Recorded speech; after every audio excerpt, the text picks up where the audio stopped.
Hi guys, welcome back to my channel. It's Angela, and welcome to Facing Me. Hold on, I put my sunglasses on because the sun decided it was shaded here a second ago. It decided to come right in between the trees, right as I started to push play. So welcome. I haven't seen you guys, facing you guys, in like close to a year now. Part of it is just because I didn't feel like it. But I did decide to do a hashtag. And I have so many ducks. I'm like, I'm not going to be able to do this in a short amount of time. So I decided to go ahead and do a video facing you guys. It is almost 6 o'clock. So it's April. It is April 17th, 2023 right now. We've had the most incredible weather the last few days, or the last couple weeks. And then my sister-in-law went to South Carolina the 31st of March. That was the first day we had like 80-degree weather. And I'm like, it's going to be a hot summer because we have hardly had a winter, and that's odd for us because we usually have negative temperatures and a lot of snow. We didn't get any of that this year. It was the first year since I've lived here in Missouri in 20 plus years that we've had no negative temperatures. It was weird. And then it was like 80 degrees in March. And we're like, what's happening? The whole time she was gone, we had 90-degree weather. The day she comes back, it dropped to like 30s and 50s and rained the whole day. And it was cold, and it's been raining and cold ever since until today. Today it was started out at 54.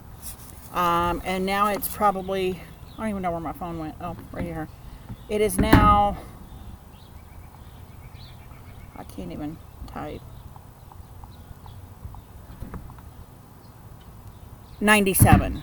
So, insane. It was only supposed to get 65 today. So, it is 97 degrees right now. That's insane. So, yeah. Oh, no. It's 69. Sorry. I don't know. It just said 97. It's 69. I'm like, it ain't that hot. It's 69. So, it's almost 70 degrees today. But I decided to go ahead and do the hashtag that Lisa Papez and Peggy Papez did. I guess they came up with 21 questions on their live they did this past Sunday, and I've been wanting to do it, but not this past Sunday, but the Sunday before, maybe, because that was yesterday, right? Today's Monday. Okay, I'm off with my days. So I think it was a week ago, and I've seen a lot of people do them, and I wanted to get it done before I got too much further into everybody doing them, because then it's like, why bother, because I waited too late.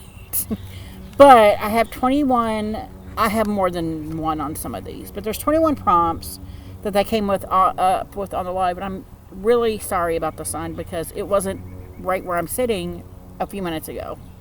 Crazy. But I have 20 plus decks sitting here.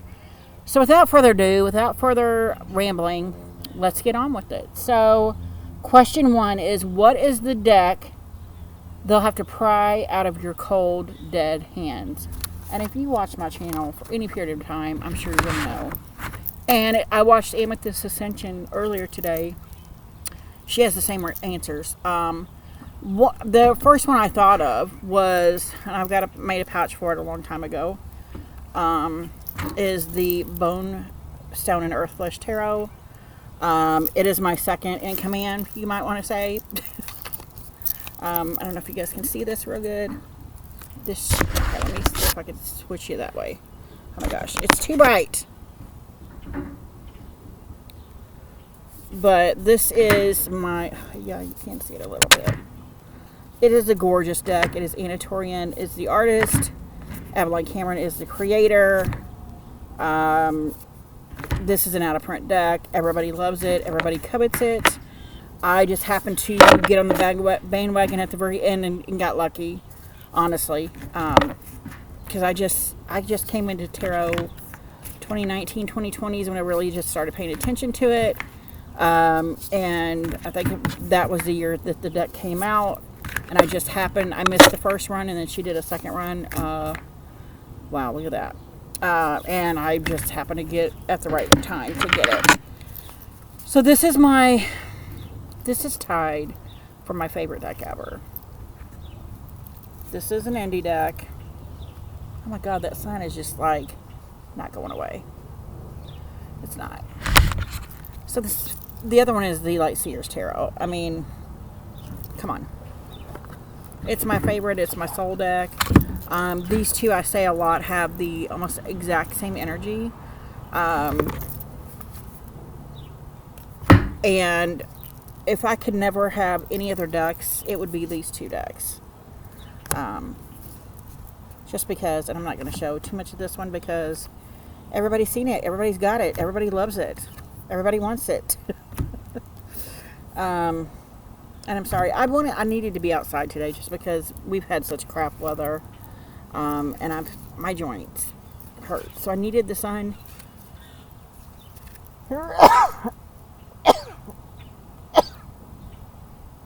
But at the same time, it's kind of killing me right now. But this is the Light Seers Tarot. This is my baby, my precious. I've said before, they have some very similar energies. This is the only deck that has a unique smell to me. And I smell it and I calm, everything inside of me calms down. Don't know why. Maybe it's because it's my soul deck. I don't look at the Bone Center Earthflush Tarot as my soul deck, but it is irreplaceable in my collection. I see it has slightly different energy, which means I use the Bone Center Earthflush Tarot for mediumship work as well. I don't with the Light Seers. The Light Seers is like my best friend. The friend that no matter what happens is going to tell me the truth, whether I like it or not, but it's going to do it in a sweet, nice, friendly way. And yeah, that's that. I'm trying to see if I could move to somewhere else, but it's crazy. So that was prompt 1, and we're 7 minutes in. Oh my god. So number 2, what's your guilty pleasure deck? And it's funny because a lot of people were doing like the sexual magic and erotic decks, and I only thought of chocolate. I thought of decadence and fancy chocolates. And anytime I think of that kind of guilty pleasure, I think of my Encore Tarot, because it's my 3rd favorite deck ever. And it's a deck I never thought I would have. It was out of print when I found it. It's by Tarot Marchetti. This is my elegant guilty pleasure. It is red gilded, and it's holding up way better than the Bone Center Earthflush Tarot, even though it is on the edges a little bit. Not bad, but I mean, it's stunning. These are the backs. This is my guilty pleasure decadent deck.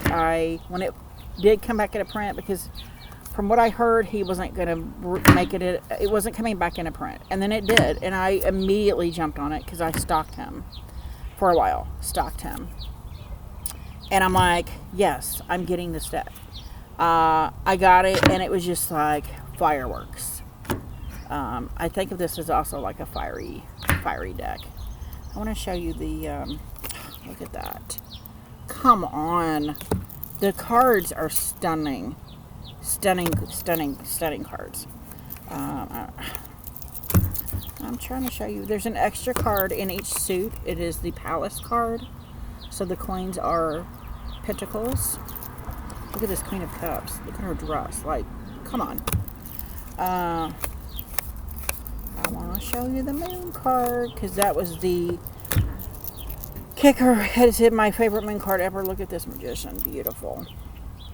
Beautiful. Okay. There's the Fool. For a long time, every time I brought out any decks or did any tag, this deck came out because it is that. Look at this string card. Stunning. Stunning. It is stunning. Look at that. Just, it's beautiful. I'm still looking for the Moon card. And I probably had it in the beginning.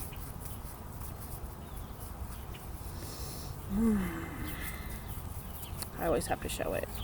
Now, she's the last card. Look how stunning that is. Just gorgeous. Love it. And it has the red gilding. Just scrumptious. It is the deck I think of every time I think of the word guilty pleasure. I think of decadence, not sexuality. But all the decks I've seen have done a sexual kind of deck, and I don't think of it that way. I think of it, a guilty pleasure is like a fancy chocolate, or of course I'm going to think food, but that is my guilty pleasure deck. So yeah. So the next one is, and I'm only on number 2, right? Oh my god. Number 3 is what's the deck you wish existed? Now I have a list. Right off the bat, I thought of Underworld. I love the movies. I went to the theater and saw them all. In that note, I could also do Twilight because I went and saw all of them in the theater. That would be cool. I watched Amethyst Ascension, and I didn't even think of True Blood, but True Blood would be a good one. I agreed with her that the Charmed, the old one, the 90s version, would be a great tarot deck. Pirates of the Caribbean, I love that. And Resident Evil, for some reason. I thought of Resident Evil. I'm like, I like the games. I like the movies. I would love that as a tarot deck. But that would be cool. So, if anybody's out there listening, mention me when you create it. Just say, hey, I got this idea from Angela. So anyway, number 4. What deck would you give to a new reader? And my initial thoughts are, because I didn't connect with RWS. I got at RWS to begin with, and I couldn't connect with it. My initial thoughts is kind of like a caveat here. Would be everybody's different. So whatever works for you, whatever you're called to, that's what you should buy first. However, if you're going to get one, it's going to be my Light Sears Tarot. Because it's my favorite deck, and it's mass market now, and it's cheap, and it's beautiful, and it reads fan-freaking-tastic, and it's easy to read. The book is easy to follow. It has the shadow and light versions of what the card means, and it's easy to depict that in the deck. So, of course, if I have to, I'm going to tell you about the Light Sears. Every time. By Hay House. Published by Hay House. So, yeah, there's that. And then the Encore is a indie deck as well as the Bone Stone. Moving right along. Number 5. What deck do you want to get along with but just never clicked with? And I hate that I hate that this is always the deck I use, because I love this deck. It's so freaking beautiful. I want to connect with it so bad, and I just haven't yet. And I hold on to it because I'm hoping beyond hope that I will. Sorry, I did just also get off work, so I'm kind of parched because I don't drink anything the last couple of 2-3 hours of the day. But anyway, it is the Orion's Animal Totem by Ambi Sum. It is a rock pool deck. This deck is stunning. Stunning. Like every part of this deck is beautiful. The boxing is beautiful. The book is beautiful. Look at that book. It's so thick and juicy and just amazing. Amazing. Amazing. It's got full color thumbnails. Like, it's beautiful. And it's stunning. The deck is stunning. The deck, and it's funny because it's got this beautiful silver gilding. It's a matte cardstock. It has the exact same cardstock and the exact same gilding on it as the Marielle, but they're about 2 different publishers. It's weird. So here's the backs, and then it's freaking stunning. And I keep it part of it because I'm just praying one day. I love that sun. That's the sun card. Come on. I keep it just, and look at this Empress, just stunning. I keep it just hoping one day we're gonna just click.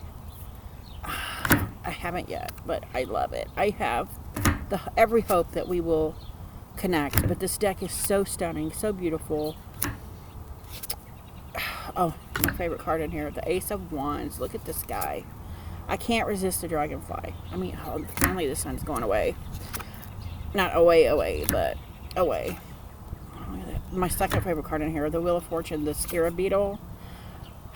The colors in this deck are beautiful. Beautiful. Beautiful. I mean, it's stunning.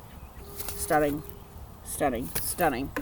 And I've just never connected with it. And I was so sad when I realized I can't connect with you.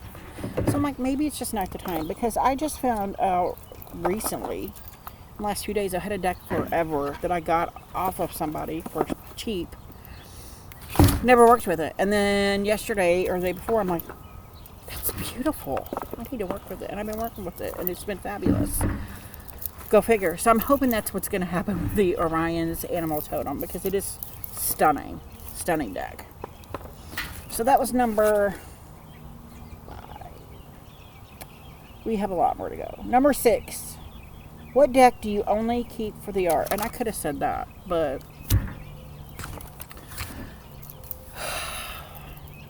Karen Murray Moaning, Fever Tarot. This is designed by M. Suarez. She is one of my favorite fictional authors. She did a whole series called the Fever series. This deck is based on that series. And as soon as I found out that this deck existed, these cards are ginormous. Like, it covers my entire hand. And it's spread out. That's how big these cards are. They're like giant art cards. Look at the backs. Giant art cards. But they do kind of depict what I see in this deck. And it's very dark. Very, very dark. Depict what I see in some of the images for the series. And I love it for that. I will probably never use it. But, I mean, just the simple fact that there's never going to be a TV show, there's never going to be a movie based on this series because it's very dark. Like, super dark.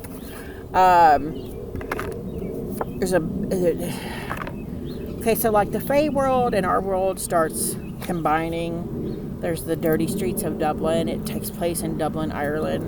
And I love that. That's the kind of image I imagined when I was reading this book. But yeah, it's got some dark stuff in it. And it matches exactly what I pictured in the book. The series of books I was reading. There's 4 or 5 in the series. But I had to have it. I'm like, I have to have this. Regardless if I ever read with this will never leave my collection, just because this is my reminiscent of that series. And in picture form, and I love it for that. Love it for that. So that is the deck I keep for the artwork. It's also in another couple later on. So that was number 6. Number 7, what deck did you buy because everyone else did? We all got to know what this is. Yeah. It is the Deviant Moon. I bought this, I actually had it from a friend. He owns his own bookstore, U.S. Games publication. The Fever Tarot was an indie deck, if you don't know. There's the backs, and I edged it in this dark brown, which came out like a more burgundy, like a burnt wood to match the backs of the backgrounds. I had this deck I have the bordered version. I'm like, it's good for a laugh. That's it. And then this is funny I said that. Then I was like, maybe if I get the borderless, I will connect with it better. And I got the borderless right around, literally the week my grandmother died. And this card is the one that kept falling out. And it was the 4 of Swords. And it looks like somebody in a grave with their arms crossed like they're dead. And it just hit me in a certain way that was like, what is happening right now? And so I kind of connected with this deck through the death of my grandmother. In a different way that I had not seen this deck before. I'd seen it as kind of a silly jokester deck, but now I take it more serious. And I have bonded with this one. The title cards are mixed in, dang it. I have bonded with this one more so than I have the the bordered version. I'm all about borderless, so of course. But yeah, that's the deck that I'm just like, what? And we connected really well. Sorry. And yeah, bonded with it over my grandmother's passing.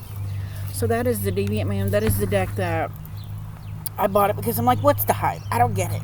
So I bought the borderless, and I bought it just at the right time too. I get, what is happening? Bought it just at the right time too, where I guess that was the time I needed to buy it, because I don't think at any other time this mindset I was in, I would have been able to accept that deck, if that makes sense. But I love it now. Anyway, and that's by Patrick Valencia. It's a US Games deck. So, number 8, what deck is over your head or just baffles you? And a lot of people either got rid of their decks already. I don't usually tend to get rid of any of my decks. I think maybe sometime I'll shift and change and think about it, or whatever. Something will happen. This is one of 2 decks, and both of them are in here for different prompts. This is one of 2 decks I don't know that I'll ever work with, and I don't know why I still have it. Number 7, number 8. That's number 8. What deck is over your head or just baffles you? And it's the Tarot of the Sweet Twilight by Los Carabero. It is a mass market deck. I've talked about this deck. A lot of people love this deck, and I'm just like, why? Why? I edged it in black. Here's the backs. I edged it. I slept with it. I've done a few readings with it. I don't understand it.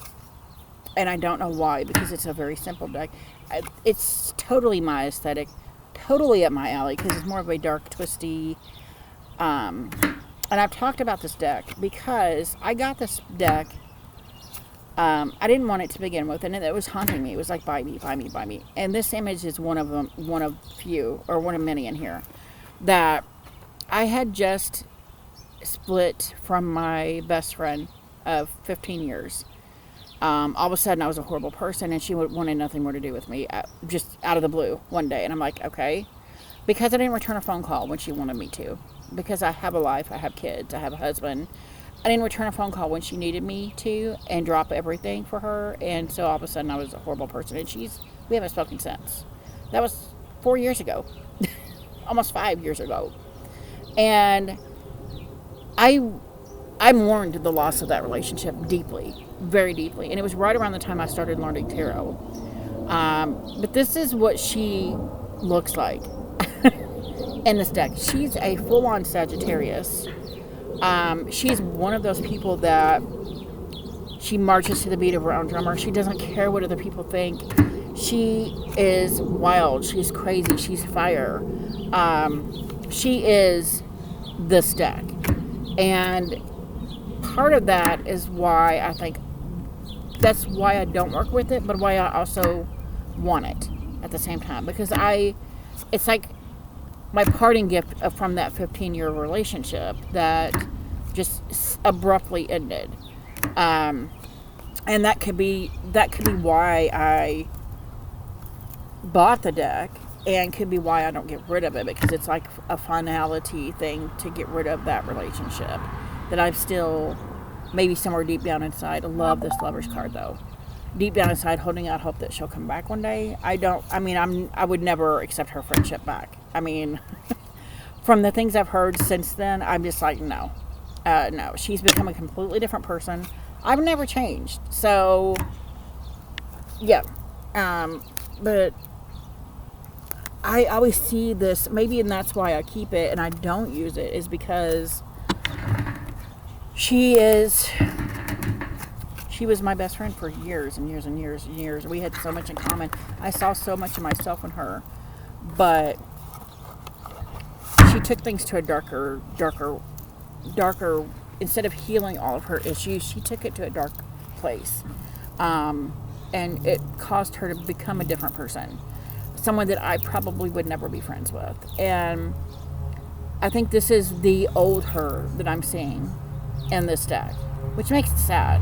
But at the same time, I'm like, why are you still holding on to it? I feel like maybe if I let go, then I'm completely letting go of that relationship. But I've learned to deal with a lot of it. Like, I don't miss her. I miss some of the conversations we had. I miss some of the things we shared together. But I don't miss her.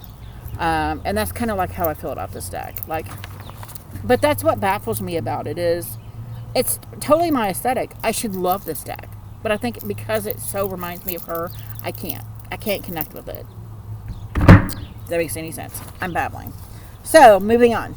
Okay, so that was deck 8. Right. So number 9, what deck surprised you? And if you've seen my channel, you're going to know it's the Journey of the Sacred Bee by Kelly Burton. This is an indie deck also. I figured out every other one of these has been an indie deck. I adore. This is one of my top, this is my top 5 decks. So, it goes Light Seers, Bonestone, Earthflesh Tarot, Encore Tarot, another deck, and then this one. And actually the other deck isn't in here, so. But, teal, stunning. And I'm using it right now for the Deacon Walks. Deacon Walk, however you want to say it. Because it has the horoscope, or zodiac, and the planetary alignments on here. This is more of a Thoth-based deck, but I don't read Thoth, so I just can tell you that I've had profound readings with this deck. As soon as I saw it, actually it stalked me because I was not going to buy it. It was on Kickstarter, and then something said buy it. I'm like, I'm not buying that. I don't need a B deck. I have my color. They're my colors. And then after it went off Kickstarter, it was on pre-order, and something said buy it. I'm like, I don't want to buy it. And then after the pre-order, after it was out for a while, something said buy it now. And I bought it on a whim because I'm like, I'm tired of hearing this voice say buy it. Bought it, and I'm like, I'm never going to work with this. Got it home. As soon as I started looking through it, I fell in love. Like, it was an instant connection to this deck, an instant love, and a deeper level of meaning with tarot. Whether this is Thoth or based or not, I don't care. I found a teacher in this deck. I found what I would deem as my Hierophant or my Emperor teacher in this deck. So, yeah.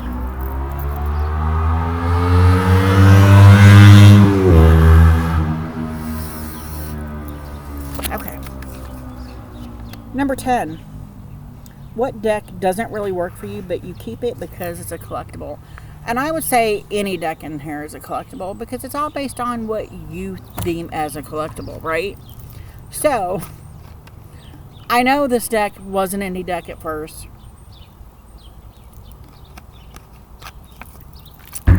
I really don't care for it. A lot of people love it. A lot of people have all of her decks. But I just can't get on with it. And that is the Bonfire Tarot by Gabby Angus West. The book is huge. I mean, huge. If you want something to really deep dive in, this is a book for you. My issue is with the cards themselves. I don't like this kind of box because then you have to dig them out on both sides. I mean, the box itself is cool, but if there was a way to fit them down in there where they wouldn't slide, would be better. But they slide all over in there. I don't even mind the size. They're like my Earth Magic Oracle size. I don't even mind that they're glossy. What I have an issue with is it's so darn busy. It makes me lightheaded working with this or trying to work with this deck.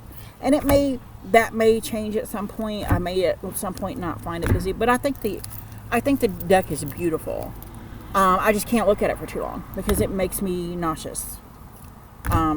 That's my issue with it. And I don't get rid of it just because I'm like, someday that might change and I might love it. I mean, I love it, but it may be where it's not making me like nauseous. But that's why I don't work with this deck. And that's why, what was number 10? What deck doesn't really work for you, but you keep it because it's a collectible? I see that as a collectible. People have looked for it is mass market now. But a lot of people have the indie version.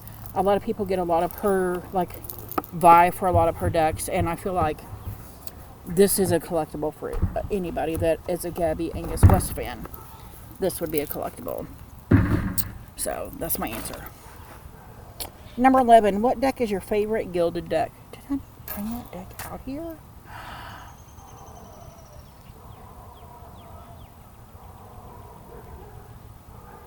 Okay, so I was going to show you guys my Meraki Tarot because it's got the nice matte green edging, kind of like what you see in the indie version of the Light Seers, which I don't have.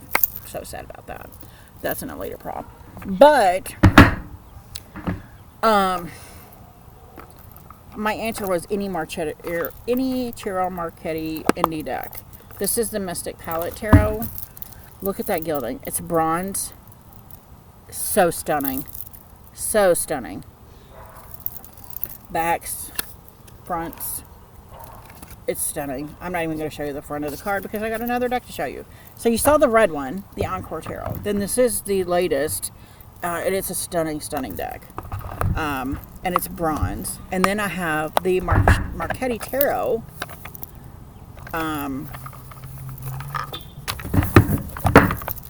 Purple. Stunning. I don't know what he uses, but I mean, and even on camera, sometimes it looks like they're wore off. It's not. I've shuffled not this one a little bit, and the Mystic Palette not hardly at all I've used, but the Encore Tarot, I've shuffled the crap out of that deck. I got it around the same time as my Bonestone and Earthflush Tarot, and it has held up way better than the Bonestone and Earthflush Tarot. If I had to go with a bling kind of gilding, it would be whatever gilding he's using, because all of his independent decks, they last a lot longer. But if I had to choose, it would be like the matte Meraki Tarot, because I love the matte. I love that better. Okay, let's move on. What is your favorite gilding? Which deck do you love but hate the card stock? I had a hard time with this one, and then I remembered I have this deck. I'm like, how did you forget you had this deck? But this is why. Because I have a lot of decks now. And I am one of those people that will adjust to the cardstock. I have two that are super thin that I don't really use because they're so thin I rip them. But this one was sad to me. This is my True Black Tarot. And I didn't see anybody really using this as I would assume this would be a lot of people's if they have the deck. But this is a like rose petal finish matte. It's so freaking thick. They're bowed. Just trying to shuffle them. They're so thick that I cannot shuffle this deck. And because it's bowed, and I've tried the many things hacks people say you can use to bend it back, it doesn't work for me. It hasn't worked. But this deck is stunning. Stunning. This could also be a deck that I would keep just for the artwork, because that is top 3 favorite death cards ever. And the book that talks about the Chinese writing behind it, that actually says something and means something. Stunning. Stunning. If they had this on a regular cardstock that was normal, this would be out of the park. I mean, it's still already an out of the park deck, and it's also kind of a pip deck. But it is so stunning, and it's so sad because I can't shuffle this deck, and it's got some bling on the majors. So stunning. I love it so hard, so hard. Love it. 2 pieces. I just can't use it because I can't shuffle it. It hurts my hands. It's one of the few decks that really hurts my hands when I try to shuffle it. And that's sad because it's a gorgeous deck. It's just unusable because of the cardstock. It sucks. Okay. What deck is your favorite gilded? Okay, number 13. What deck gives you the willies? And I'm going to tell you, I got 2. First one ever was the Nicoletta Ciccoli Tarot. This is the mini. Both of these are in minis because I don't know if I can handle a full size, honestly. I don't.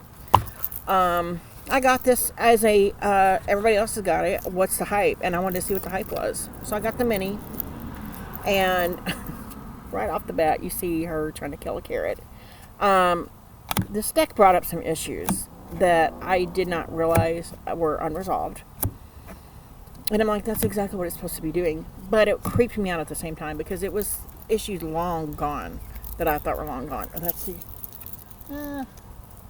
that's the title card. This is the card that I use that I realized. I realized with this deck, I can use this to my advantage. Again, really get into it and use it for healing that relationship. And that's what I've used it for. It comes out fabulous. It hurts a little sometimes.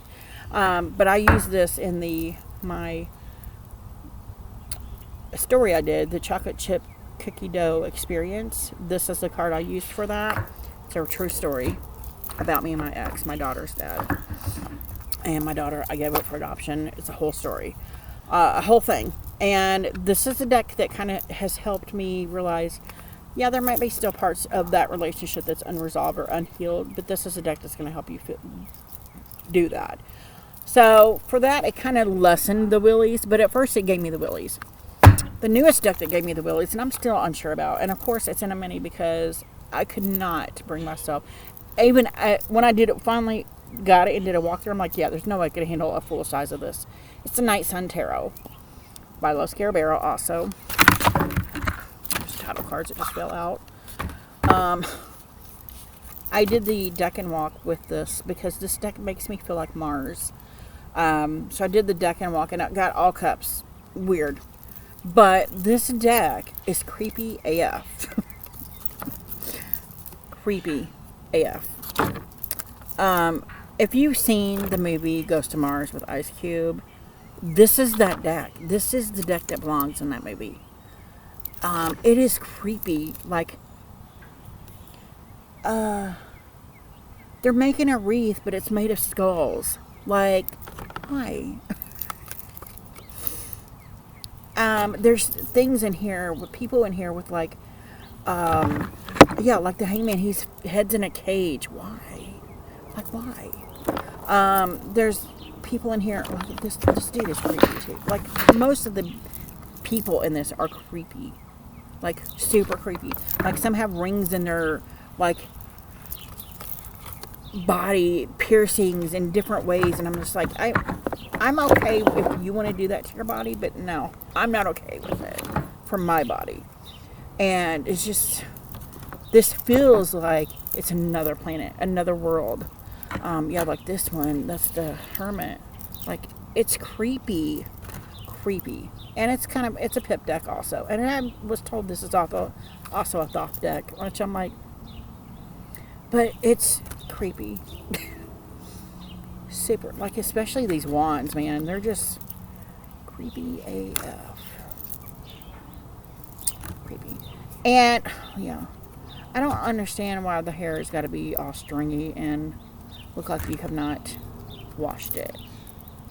And that one's like almost reminds me of Stargate, which would also be another good tarot deck. The movie, I don't watch the shows, the movie. I've seen the movie many times. But that is that was the one of them, the only sword in my spread I did. But this is the Night Sun Tarot. It is, like, you see the front. It is creepy. It gives me the willies because it reminds me of that movie, The Ghost of Mars, so bad. If you've not seen it, go check it out. It's creepy. They get on Mars and they're doing mining on Mars, and they unleash something that, like, not even a ghost. It's more like a entity that inhabits them, and they start, like, tearing at their flesh and piercing things. Like, this one dude's got like a pen like that, and it's through his face. Like, what? Like, it's weird. And that's what that deck reminds me of. It's that movie. And it's creepy. The movie is creepy.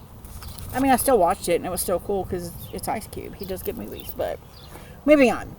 So that was number 13. Of course it's number 13. Number 14. What's your favorite deck for shadow work? I have two. One is, and the top came off. The first one I bought for shadow work is the Tarot of the Secret Forest. And I bought it because it has this is the Low Scare Barrel. Also, I've edged it in black. It has a colored side, and then it has a black and white side. And I'm like, oh, this would be good for shadow work, for light work and shadow work. This is cool. I saw this on I love the images are beautiful to me. Beautiful. It's a tower. Looks like fallen angels. And it really looks like here, like their wings are burning up on the backside. I love this deck. But I got it specifically for light and shadow work. And then I realized this is a dark deck. No matter which side you use, it's dark. If you don't want your crap showed to you, do not buy this deck, because it will pull it out like, here, play with this. And you're like, no. That's this deck. But I love it for that. It's fairies. It's gorgeous. I love it. I've talked about this card many times. One of my first mediumship experiences that I did a reading for somebody, they had an uncle that was missing, and I actually saw clairvoyantly a lazy river that this boat was parked by. I explained what the boat looked like and all this stuff, and she reiterated to me that her uncle went missing on his fishing boat, and that was exactly the boat was described, and it was down by a lazy river, exactly what I was seeing in this card, and it freaked me out really bad. I've talked about it a bunch. Go to my earlier videos, you'll see.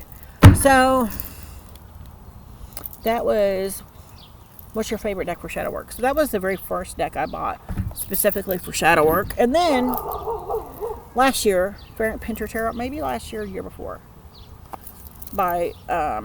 it's the year before, Slow Scare Bear deck, 2-part deck.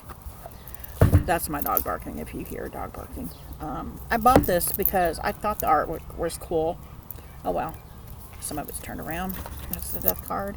These are the backs. They say F. Pinter Carpe Diem on them. Somebody's walking by with her dog, so she's got to lose her mind.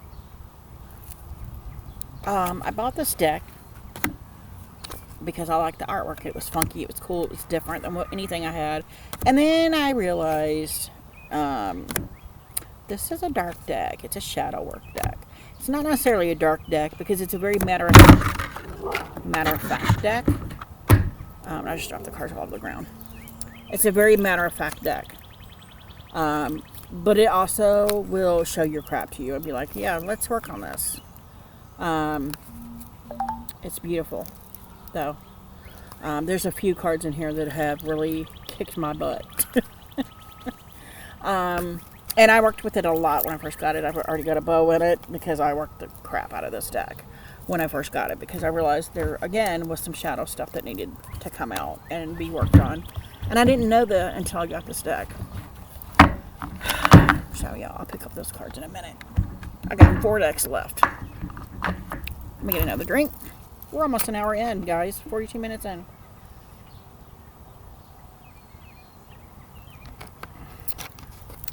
So those are my 2 shadow work decks that I usually... The Variant Pinter kind of replaced this one, but this one still comes out every now and then. When I want to work with fairies or darker fairy energy, this one comes out. So, 15. What deck do you love in theory, but not in practice? And that'll be the TV series tarot. This is a Low Scare Bear tarot. Also, I love it, but I don't use it because it's, come on. I bought this deck for the Mentalist, which is the Magician. That's the title card, but he's the Magician. This is the backs. If you want something that's just nostalgic for, like, there's Miami Vice, all these old TV shows or even newer TV shows. Why is that upside down? I don't use this deck, but we got upside down cards. That's weird. This is a great deck for nostalgia purposes and remembering TV shows you once watched or once liked. Oh my god. I think that one's... No, it's Magnum PI. The original. I think this is a Black Mirror or Dark Mirror or whatever. There's a lot. There's 6 Feet Under. One of my favorite shows, Fringe. Love it. Mork and Mindy. Another of my favorites, Dexter. He's the Hangman. I love it. I think that's Cards. Something Cards. I think that's Doctor Who. I don't watch Doctor Who. I've never had it. We got Charmed in here. There's Weeds. There's a video. Why are they all? That's why they're all turned around. They all fell. This is the zombie show. It's popular. Everybody likes it. Alias. I don't know. I think that might be Downton Abbey. I don't know. There's a lot in here. Serenity.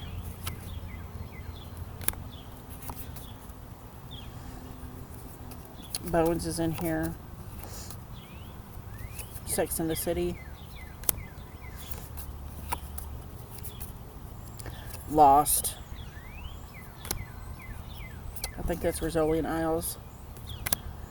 It's awesome. But that's a tarot deck. Probably not really something you should be using for a tarot deck. Oh my god, I'm looking for them. Can't find them. There's Big Bang Theory. Here's Castle, one of my other favorites. It's the Charmed Girls. Orange is the New Black. It's all in here. Here's The Mentalist, The Reason I Bought It, one of my other favorite crime shows. And there's Bones. Yeah, it's an awesome deck.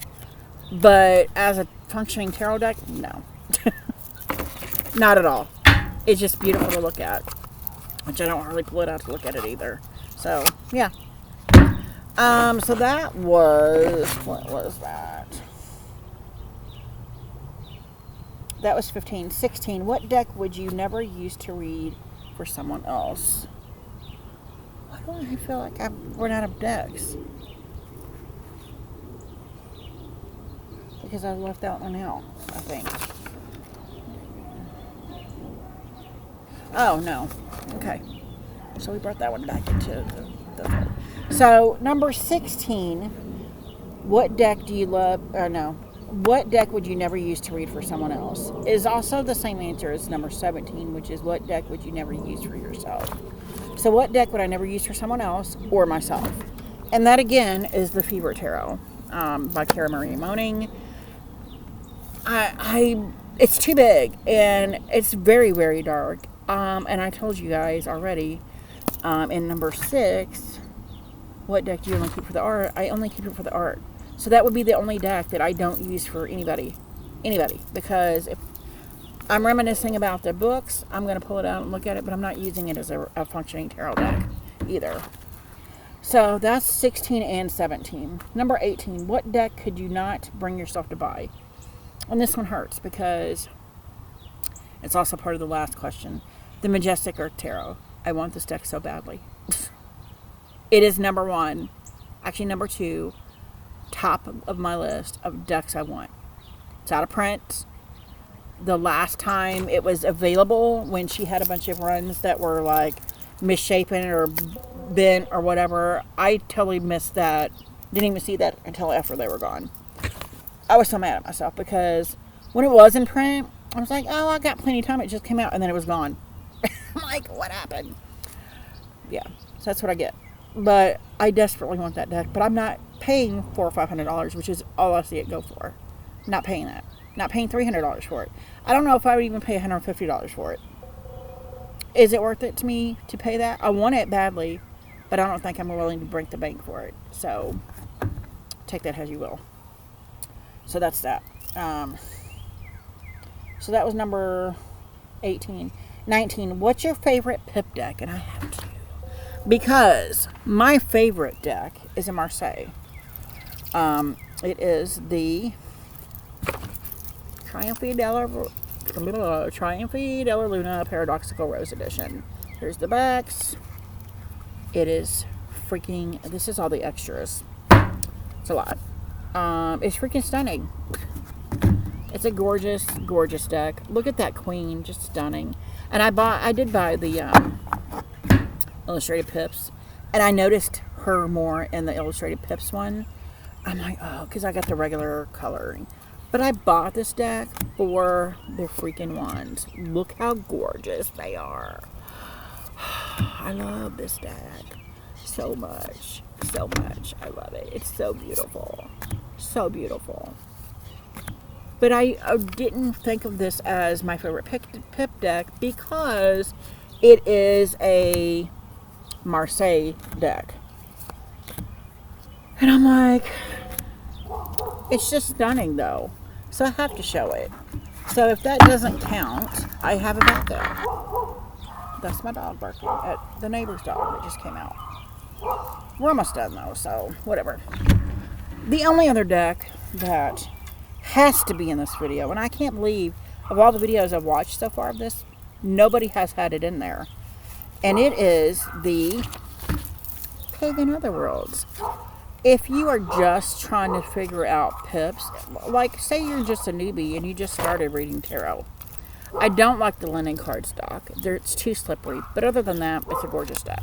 Has all the moon phases in there. I probably should just start checking those out because I'm doing the deck walk.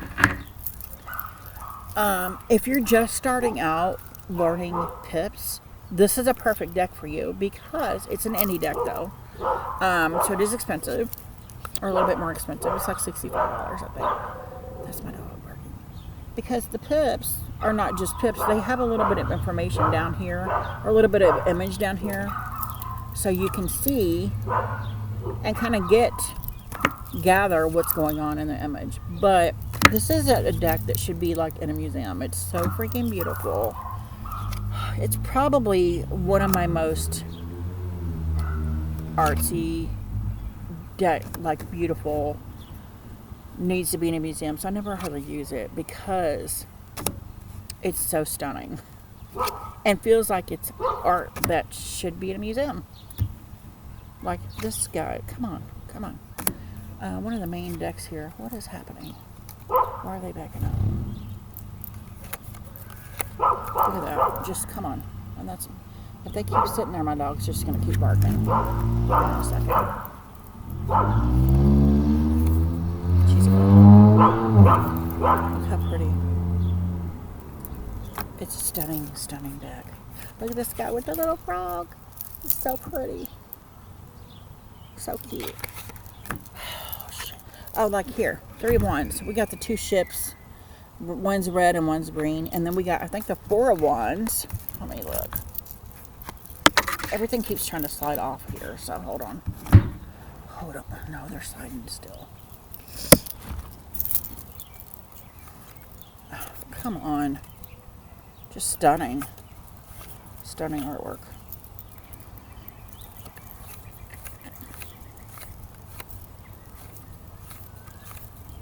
Look at the aces. The death card. Stunning. I don't know what deck. There it is. It's the 5 of Wands. So you get 5 of Wands is about conflict, right? And then we got, you see the 2 base camps here. So it kind of gives you a at war kind of vibe on there. So I like this. This is a perfect deck for transitioning into learning pips because it's got the pips, but it also has kind of a hint on there of what you're doing or what the cards mean. And I think that's pretty cool. So that is by Uzi. It is the Pagan Otherworlds Tarot. And I open from the bottom so I can keep the seal intact. So that was number 19. So number 20, what deck slaps you with the truth? And the deck I have, the very first deck I got, and I left only tarot in this in case I decide I want to do a oracle of this. I can, because I have probably enough oracle for this as well. But the first deck that ever really visibly, I literally felt a slap and I visibly flinched was the Tarot de la Nuit. It is a little Scarecrow tarot. Got it on Amazon for like 20 bucks. This deck, the Tarot of the Secret Forest, and this deck I saw on Kitten's Ways and Tarot channel. Gorgeous backs. This deck is an a-hole. It is stunning, and it knows it. It's a butthole. It will slap you across the face. It's one of those decks, and I've talked about it before. It's like the deck is saying, we know you know, so get with the program already. Why am I continuously repeating myself to you? And as stunning as it is, it bitch slaps you every time. Every time I read with this, it bitch slaps me. And I'm like, I'm sorry. Like, I want to apologize to this deck because I feel like it's saying you're wasting my time. Why are you even coming to me with this crap? You know the answer. Why are you coming to me? And so that's why I love it for that. Maybe I'm a masochist secretly. But it's dark and twisty. And I feel like it's a vampire-y kind of deck, like nocturnal kind of deck. Look at that. Stunning. And I feel like if you don't have the Bohemian Gothic, which I don't, this is a good replacement for that deck. I love it. Let me see if I can find the tower. Look at this Three of Cups. Like, come on. It's like a dark and twisty tea party. Look at this Death card. Ace of Wands. Come on. It's stunning. Stunning. Stunning. Look at this. Look. Beautiful. Beautiful. It's just gorgeous. And I think people underestimate it because it's so beautiful. Like, oh, that's just a pretty deck. It's dark. It'll smack the crap out of you. Judgment. Beautiful. Let me show you the tower. The tower is just like, it's so stunning. So stunning. But it'll smack the crap out of you. It's like, you're wasting my time. I love this tower. I don't know why, but I love it. And I love this Six of Cups as well. And it's funny because the tarot deck I learned on, the Six of Cups, I have an aversion to. And for a long time, I had aversion to the Six of Cups because of that deck. And then this one came along, and I'm like, I love it. It's dark and twisty. And then this is an extra card in there, Angel of the Night. And then look at this Hermit. Like, come on. She's stunning. It's a beautiful deck. Beautiful. Beautiful. And then there's now a matching Oracle that is just as dark and twisty as this one. And as you notice, this is kind of like some of these are like fairy tale-esque, like Little Mermaid or Cinderella, but they're dark. Like, even the book is dark and twisty, and I love it for that. And this has always been my slack bee in the face deck. Like, no matter what else deck I get, I will always remember this first slap by this one because it was hard and it hurt. So that was deck 20, or question 20. So the last question 21, what's the deck that got away? The deck that got away is, one, the Lightseers Kickstarter edition, because I came into tarot after the Kickstarter was gone, but before Mass Market was released. So I came into this sweet spot where it was already gone. I saw this on Lisa Papez's channel, and I'm like, I need this deck in my life. It has my favorite green gilding on the sides. It's beautiful. And then right after that, it came out. And I'm like, wow, I can just get the deck if I want. But then the Ten of Swords is different, which I didn't mind the original Ten of Swords. I got obsessed with looking for this deck. I've never been able to get it. I want the deck. I want the book. I want the original. I want it. So if anybody out there has it and they don't want it, I will take it off your hands, because this is my soul deck. I love it to pieces. I can't imagine what the indie deck is going to feel like, or feels like. I want it in my hands. The other one is the, of course, Majestic Earth Tarot. Like I said, I was around when it came out, and I was like, oh, I got time. It just came out, and then it was just gone. And I'm like, what happened?